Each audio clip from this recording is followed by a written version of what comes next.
If you're building an app in 2026, then you need a database.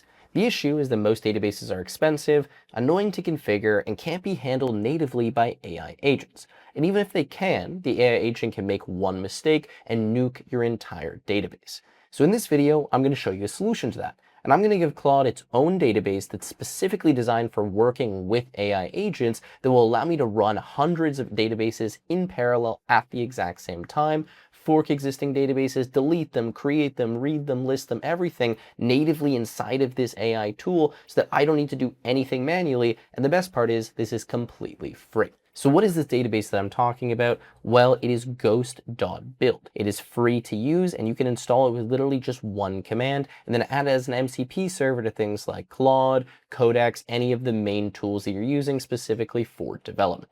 Now, the idea here is that we can really easily spin up databases. We can then fork those databases to create multiple versions. So if we want to test something or we want the AI agent to build something, we can do it on a clone of our existing database rather than on the base one. So if something goes wrong, nothing will be harmed. And then we can test all different types of database strategies and then apply the one that actually works back to the main DB. Now I want to show you exactly how to set it up, but I'm just going to quickly pop into the docs here so you can understand when you would actually use this. Now, first of all, there's a free tier here. You get 100 compute hours per month, 1 terabyte of storage, and unlimited databases and forks. So you could use this for just persistent memory on your own if you want to have notes or logs or something inside of Claude because it doesn't have memory by itself, or you can use it for various projects like I'm going to. And in the case of using it, it's good for persistent Postgres storage, the freedom to create and discard databases really easily without the anxiety of the cost, and then forking, like I was talking about, as well as those hard spending caps. Now, it's probably not the best for something like a web dashboard or something like usage-based pricing for precise cost control. You get the idea. Okay, so let me show you how to set it up. It's very basic. I'm going to leave the commands in the description or the link to the documentation. Whether you're on Mac or Linux, you can copy one of these commands. In my case, I'm on Mac. We can just go to the terminal. We can paste it in, hit enter, and then start running. Okay, so I've already got it installed, but it will just take a second. And then once you've done that, you're just gonna run the command ghost login. When you do that, it's just gonna prompt you to log in with GitHub here. I've already authenticated, hence why I'm just signed in. Again, you don't even need to like sign up. You just literally connect with your GitHub account. And then we can go back, and what we're gonna run next is the ghost MCP install. When we run that command, we can pick Claude, Codex, Cursor, whatever. In my case, I'm going to go with Claude Code because that's what I want to use, and then it will install. Anyways, I've already got this installed, so it said, hey, it failed to run because it's installed already. But in your case, it should install it. Pick whatever tool you want. And then what I'm going to do is just run Claude Code here, and just to verify the install, we can just run the /mcp command. If we go here, we should see the ghost MCP server. And if we click into it, we can view some of the tools. We can see, login, execute SQL, create database, etc. So let's get out of that. And now what I want to do is start running a few demos so I can show you why this is actually useful and how you can get a benefit from it inside of Claude Code. So for the first demo, let's keep it really simple. I'm going to go with something like spin up a new Ghost database called reading log and give me a simple schema for tracking books. I want title, author, the date finished, and then a rating out of 5. Throw in maybe 10 different books about AI and machine learning. Let's start with that. Okay. Cool, go ahead and press enter, and you can see that we actually get this really nicely formatted text. You guys always ask me what I'm using for the voice dictation here. I'm using a tool called Whisper Flow. I'll just quickly pop into it here while this is actually running the thing. You can see that I'm literally a power user. I have 103,000 words, 214 words per minute. It's obviously a lot faster than you having to type manually, and I like the fact that it saves the transcripts and gives you all of the automatic formatted text. Now, it is free to try out and use. I'll leave a link to it in the description. Unfortunately, I have a long-term partnership with them because I literally use it all the time anyways, no matter what. So I figured I'd let you guys know. Regardless, let's wait for this to finish. We can see it's in the process of calling Ghost. You can see it's creating a new database called reading log. We're going to wait for that to finish. And then once it's done, we'll pop in here, see the database, and start experimenting with it. Okay, cool. So it looks like it just finished. If I want to see the commands that it called, I'm just going to press Control-O, and you can see that it just kind of seeded the database with a bunch of different values here. It executed some SQL to create the different tables. And this is happening natively inside of Claude Code just using the MCP server without me really having to know anything about the database config. Now from here, what we can do is we can ask it something like, what's the average rating of the books in the database, right? And then I can go and hopefully execute that query. Okay, and we can see that we get a 4.4 out of 5 as that average rating. And then of course we can ask it pretty much anything else. What I'm gonna say, give me the books organized by rating. Okay, and let's see if it could just pull those out and sort them by the average rating.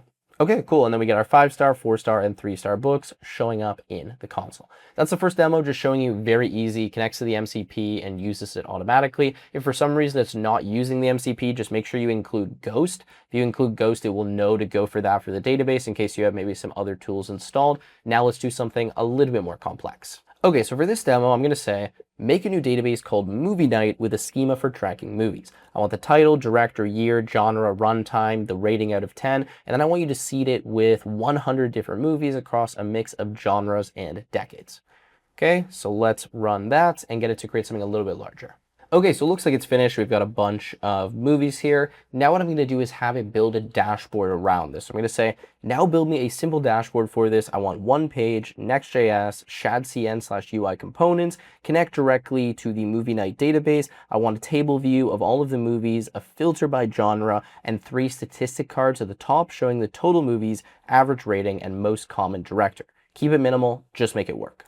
Okay, so let's pop this prompt inside of here. And now I'm just going to have it create a kind of simple dashboard. Now, it's not the best for making dashboards just because everything natively is happening through the MCP. However, you can grab the connection string of the underlying database and use it kind of however you want. But typically, it's meant to be used directly by the AI agent and managed through the MCP server. So I'm just going to go yes and kind of just accept all of these commands. Let's wait for it to finish. I'll be right back and let's see what it looks like. All right, so it took a minute there, but this is the dashboard that it created, and you can see that we can view all of the different movies. We can see the rating. We can sort by, category, whatever, right? And kind of go through this. Obviously not perfect, but I just asked it to keep it simple, which it obviously did. And now let's continue and move to the next demo. And actually, before we do that, I want to show you that if I exit out of this, right, because Claude doesn't have memory persistently by default, and then I go back into it and I say, what databases do you have access to with Ghost, for example, you'll see these databases will still exist. And then what we can do is we can nuke them, we can clear them, we can fork them, which I'm going to show you in the next demos right here. But you can see it's listing it. We have the 2 DBs, and I can say, okay, delete them both, right? It's probably going to ask to verify that, but let's see, and then let's get rid of them. Okay, and we can see that both of these databases are deleted. Now let's move to the next demo. All right, so for this one, I want to do something that really shows the benefit of having this kind of tool, which is running multiple databases at the same time to test various strategies. In this case, we'll start with like optimizing a query. So first, let's create a database that we can use to optimize. So I'm going to say, make a database called Shop Analytics with a small e-commerce schema. I want customers, orders, order items, products, categories, seed it with 100,000 customers, 500,000 orders, and 1 million order items. Don't add any indexes beyond the primary keys. I want this to be slow on purpose. Okay, so this is going to be crazy. I don't know how long it's going to take to actually create all of these entries here. The thing is, I want a really large database with a bunch of different values so that we can see how slow it is when I try to query for something without any indexes or materialized views or different strategies. And then what we'll do is we'll fork 3 databases at the same time. We'll try different strategies. We'll run different queries on them. And then whatever one gives us the best result, we'll go back and apply that to the base DB. Okay, so it looks like it's done. It's created all of these values. Now what I want to do is run a query on this and just see how slow it is, and then we'll do the optimization. Here's the query that I want you to run. I want you to show the top 10 customers by total spend in the last 90 days, plus their order count and average order value. Write it, run it, and then show me the timing and the query plan. I want to see how long it takes. Okay, so it gave me the result here. We're looking at like 1 second, 800 milliseconds. Not extremely slow, but obviously we can make this faster. So now let's see how we can optimize this. So I'm going to say, okay, that's not too slow, but I think we can make this better. What I want you to do is fork 3 databases. Do this in parallel. Don't wait for the databases to finish forking before you fork the next one. Just fork all 3 of them at the same time. And then what I want you to do is apply 3 different strategies on these databases without touching the base database that would make this query faster. What I want you to do is something like targeted indexes, materialized view, and then maybe a denormalized summary table. I want you to benchmark the query on all 3 of these databases and then give me the results and rank them. Okay, so let's run this now and see what we get. Okay, so it's just finished here, and you can see that we have the materialized view, summary table, and targeted indexes, and we get the speed increase versus the base query. So now what we can do, because we see how much faster it actually is right across these different strategies, is we can just tell it to apply this to the base DB. So we say, Okay, this is great. Now let's apply this strategy to the base DB. Let's use a materialized view so that we have an improved query speed.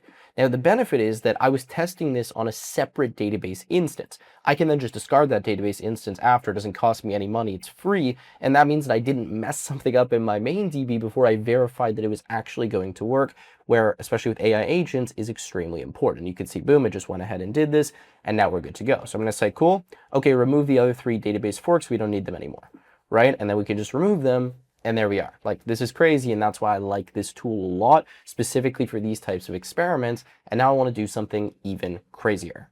Okay, so now I want to do something that is pretty common, where you have some like malformed data, you want to clean something up, but I want to do this with 10 databases running in parallel. So what I'm going to do for now is I'm going to say the following. I'm going to say, make a database called userspace with, let's go, 500 fake users. I want name, email, phone number, a created at date, and I want to make the phone number column messy on purpose. So I want 3% null, 2% straight up malformed, and the rest valid, but a bunch of different formats. Mix the bad rows throughout. I want to do this for a demo. So I want to create this kind of malformed database, which is very common to deal with, especially at large companies. We have data coming from different sources. And then I want to spin up 10 databases in parallel to run some different strategies on cleaning up the database and see how many rows we delete, how many we keep, and what those strategies end up actually resulting in, again, before I apply them and potentially have something dangerous or destructive on the main DB. Okay, so the base DB is created. Now what I want to do is the following. I'm going to say, I want to add a not null and a strict format check to the phone number column, but I need to clean the data first, and I don't know which approach is best. So I want you to fork the user space 10 times. Don't use the wait when you're forking it. Just make sure that we fork them all at the same time without waiting. And I want you to have it to be like migration test 1, migration test 2, migration test 3, and try a different cleanup strategy for each. So dropping bad rows, backfilling, regex, normalization, quarantine tables, whatever you can think of. Let's just do 10 different strategies and then tell me what each one does after. Okay, so let's run this, and notice that I'm telling it not to use the wait command, because by default it will wait for the database to finish forking before it forks the other one. That's going to take a really long time. So if we just tell it to fork them all at the same time in parallel, it can do that, but we just need to manually instruct that. So that's what I'm saying. Let's wait. Let's see what we get. Okay, so you can see that it's forking them. I did it in parallel. All 10 of them happened pretty much instantly. And now it's going to go through and do that cleanup strategy. All right, so it's just giving me the result right now. It looks like it was able to apply all 10 of the forks and then do all of the different strategies here. Now it says for a real migration, we should combine 5 with 3. So I'm going to say, okay, let's run the real migration on each of them, see how it performs, then take the best one and apply it to the base DB. Okay, and it looks like it's applied and we are good to go here. Okay, nice. And then, yeah, we can say nuke the other 10 dBs. And I think this is the thing that is a big unlock for me when using this, is that when databases aren't annoying, they don't take a long time to spin up, you don't have to spend money on them, you stop treating them as precious and you just allow yourself to experiment with them like I'm doing right now. And especially with this AI agentic development, I could build 4 versions of the same app with 4 different DBs, and then as soon as I'm done with one, I just scrap that version of the app, scrap the DB, and I move on, and there's no cost associated with that. So look, guys, that's pretty much all I had to show you here. This is a super cool tool. Again, it's free to use. I think it's just a great MCP to have and have the ability to use inside of something like Claude Code or really any other developer tool. I'd love to hear what you guys think of it, so let me know in the comments down below. And I look forward to seeing you in another video.